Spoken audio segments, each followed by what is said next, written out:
ఈ year AP EAMCET 2025 MPC counselling dates announce చేశారండి. ఇది ఈ మంత్ జూలై 17, 2025 నుంచి ఫస్ట్ ఫేజ్ కౌన్సిలింగ్ స్టార్ట్ అవుతుందండి. సో ఈ ఫస్ట్ ఫేజ్ కౌన్సిలింగ్ సంబంధించిన రిజిస్ట్రేషన్ ప్రాసెస్, అప్లికేషన్ ఎలా ఫిల్ చేయాలి అండ్ అప్లికేషన్లో ఏ సర్టిఫికేట్స్ అప్లోడ్ చేయాలి, ఈ కంప్లీట్ డీటెయిల్స్ గురించి ఈ వీడియో చేస్తానండి. అండ్ మీకు ఈ ఎంసెట్ రిజిస్ట్రేషన్లో ఎలాంటి డౌట్ ఉన్నా సరే నాకు కమెంట్ సెక్షన్లో అయితే నేను చెప్తానండి.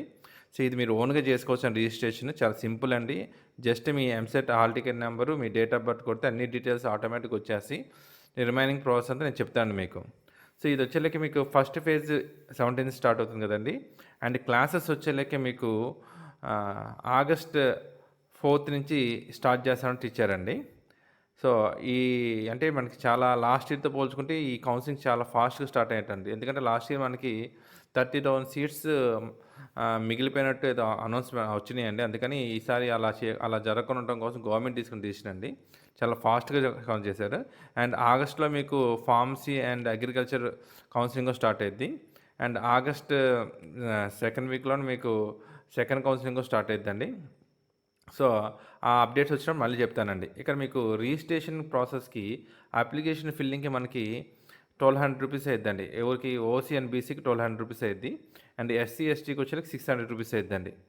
సో ఆన్లైన్ పేమెంట్ ప్రాసెసింగ్ వచ్చేలకే మీకు 17th నుంచి స్టార్ట్ అవుతుందండి. మీరు రిజిస్ట్రేషన్ అది ఎలా చేయాలో చెప్తానండి. ఆ రిజిస్ట్రేషన్ ప్రాసెస్ అనేది 17th జూలై నుంచి స్టార్ట్ అయింది. అండ్ ఇది యాజ్ పర్ మనకు పేపర్లో పబ్లిష్ చేసిన ఇన్ఫర్మేషన్ ప్రకారం చెప్తున్నానండి. ఏమైనా డేస్ చేంజ్ అయితే మళ్ళీ వీడియోలో చెప్తానండి. And online verification of upload certificates వచ్చేళ్ళకి మీకు 19th నుంచి మీరు అప్లోడ్ చేసిన సర్టిఫికేట్స్, మెయిన్గా మీరు అప్లోడ్ చేసేది క్యాస్ట్ సర్టిఫికేట్, ఇన్కమ్ సర్టిఫికేట్ అండి.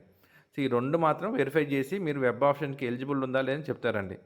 సో ఆ రెండు వెరిఫికేషన్కి మీరు గుర్తుపెట్టుకోవాల్సింది ఏంటంటే ఈ ఇయర్ అంటే cash certificate and income certificate ఈ ఇయర్ దై ఉండాలండి. మీరు 2024 కానీ 23 కానీ క్యాష్ సర్టిఫికేట్ కానీ ఇన్కమ్ సర్టిఫికేట్ అప్లోడ్ చేస్తే మాత్రం వెరిఫికేషన్ అవ్వదండి. సో అది గుర్తుపెట్టుకోండి. ఏమైనా ఉంటే మాత్రం సచివాలయానికి వెళ్ళి ఆ cash certificate and income certificate కొత్తవి జనరేట్ చేసుకోనండి. నెక్స్ట్ వచ్చేలకి మీకు ఎప్పుడైతే ఆ క్యాస్ట్ ఇన్కమ్ సర్టిఫికేట్, ఒకవేళ మీ దగ్గర ఇన్కమ్ సర్టిఫికేట్ లేదనుకోండి, మనం రేషన్ కార్డ్ అప్లోడ్ చేసుకోవచ్చండి. కానీ రేషన్ కార్డ్ అప్లోడ్ చేసుకుంటే మీరు హెల్ప్ లైన్ సెంటర్కి వెళ్ళాల్సి వచ్చిందండి.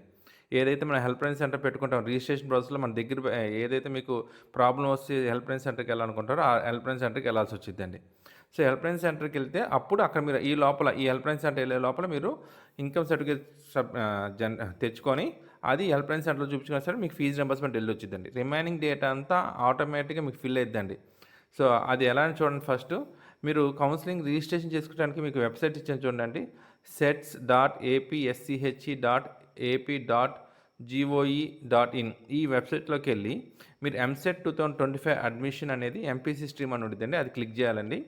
అది క్లిక్ చేసిన తర్వాత అక్కడ లోపల రిజిస్ట్రేషన్ ఫామ్ లింక్ అని ఉండిద్దండి. ఆ రిజిస్ట్రేషన్ ఫామ్ లింక్ క్లిక్ చేసుకున్న తర్వాత ఎంసెట్ హాల్ టికెట్ నెంబర్, మీ ఎంసెట్ హాల్ టికెట్ నెంబర్ అండి, మీ ఎంసెట్ హాల్ టికెట్ నెంబర్ మరియు డేట్ ఆఫ్ బర్త్ డీటెయిల్స్ అండి, ఈ రెండు ఎంటర్ చేయగానే ఆటోమేటిక్గా రిజిస్ట్రేషన్ అప్లికేషన్ ఫామ్ ఓపెన్ అయిపోయిందండి. ఈ అప్లికేషన్ ఫామ్లో మీ నేమ్, ఫాదర్ నేమ్, ఓకేనండి, మీ డేట్ ఆఫ్ బర్త్ అండ్ మీ 10th క్లాస్ స్టడీ చేసిన స్కూల్ నేమ్ అన్నీ కంప్లీట్గా వచ్చేసండి. మీరు ఇవ్వాల్సింది ఒకటండి. ఫస్ట్ ఇన్కమ్ సర్టిఫికేట్ డీటెయిల్స్ ఇస్తారు.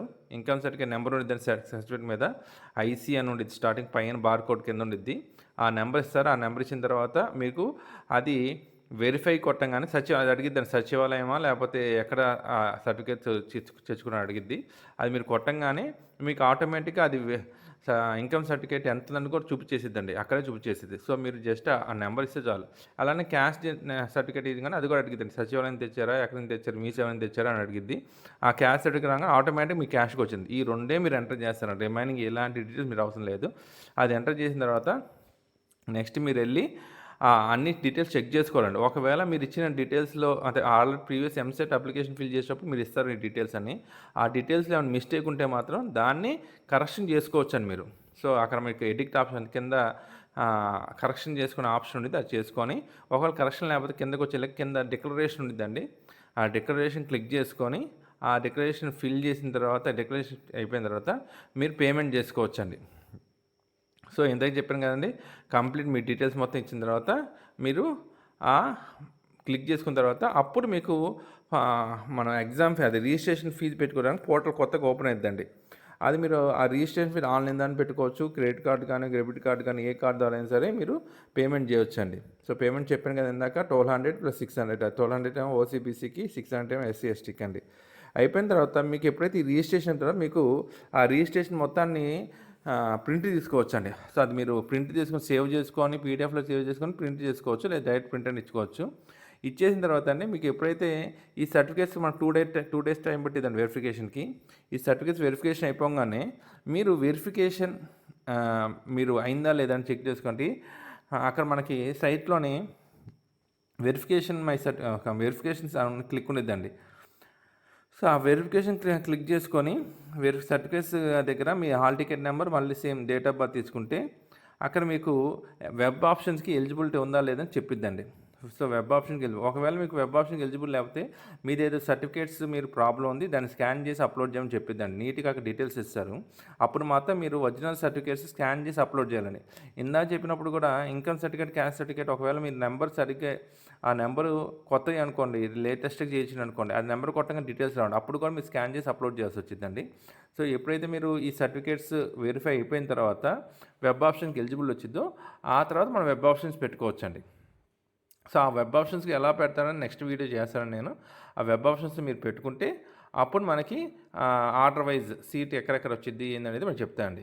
ఇంకోటండి మీకు ర్యాంక్ వచ్చి మీకు సీట్ ఎక్కడొచ్చిద్దని డౌట్‌గా ఉంటే మాత్రం మీకు ఒక పలానా కాలేజీలో నాకు సీట్ వచ్చిద్దా లేదా మీకు అని డౌట్ ఉంటే కమెంట్ సెక్షన్‌లో అడగండి. నేను మీకు చెప్తాను. ఆ college fee plus last year rank ఎంత, సో, మీకు ఛాన్స్ ఉందా లేదా, మీ రిజర్వేషన్‌కి ఛాన్స్ ఉందా కూడా చెప్తానండి.